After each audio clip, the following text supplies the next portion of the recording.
31 ಒಳಗೆ ಆದಷ್ಟು ಬೇಗ ಈ ಕೆಲಸವನ್ನ ನೀವು ಮಾಡಬೇಕಾಗುತ್ತೆ.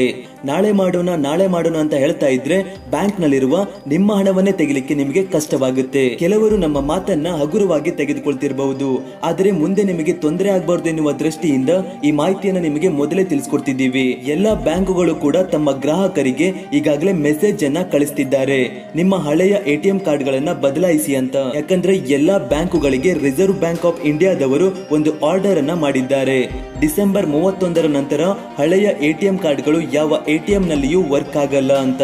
ನಾವು ಹೇಗೆ ನಮ್ಮ ಹಣ ಸೇಫ್ ಆಗಿರ್ಲಿ ಅಂತ ಬ್ಯಾಂಕ್ ನಲ್ಲಿ ಇಡ್ತೀವಿ, ಅದೇ ರೀತಿ ಬ್ಯಾಂಕ್ ನವರು ಕೂಡ ನಮ್ಮ ಹಣ ಸೇಫ್ ಆಗಿರ್ಲಿ ಅಂತ ಈ ನಿರ್ಧಾರವನ್ನ ಮಾಡಿದ್ದಾರೆ. ಹಳೆಯ ಎಟಿಎಂ ಕಾರ್ಡ್ ಗಳನ್ನ ತುಂಬಾ ಸುಲಭವಾಗಿ ಡೂಪ್ಲಿಕೇಟ್ ಮಾಡಬಹುದು ಮತ್ತು ಅದರಿಂದ ತುಂಬಾ ಸುಲಭವಾಗಿ ಹಣವನ್ನು ಕೂಡ ದೋಚಬಹುದು. ಆದರೆ ಹೊಸದಾಗಿ ಬಂದಿರುವ EMV ಚಿಪ್ ಎಟಿಎಂ ಕಾರ್ಡ್ಗಳು ತುಂಬಾ ಸೇಫ್ ಆಗಿರುತ್ತೆ ಮತ್ತು ಯಾರು ಕೂಡ ಇದನ್ನ ಡೂಪ್ಲಿಕೇಟ್ ಮಾಡ್ಲಿಕ್ಕಾಗಲ್ಲ. ಹಾಗಾಗಿ ಒಂದು ದಿನ ಟೈಮ್ ಮಾಡಿಕೊಂಡು ನಿಮ್ಮ ಬ್ಯಾಂಕುಗಳಿಗೆ ಹೋಗಿ ಹೊಸ ಎಟಿಎಂ ಕಾರ್ಡ್ ಗಳ ಬಗ್ಗೆ ಮಾಹಿತಿ ಪಡೆಯಿರಿ. ಇನ್ನು ಹೊಸ ಎಟಿಎಂ ಕಾರ್ಡ್ ಗಳನ್ನ ಪಡೆಯಲಿಕ್ಕೆ ₹1 ಕೂಡ ಖರ್ಚಾಗಲ್ಲ, ಇದು ಫ್ರೀ ಆಗಿರುತ್ತೆ.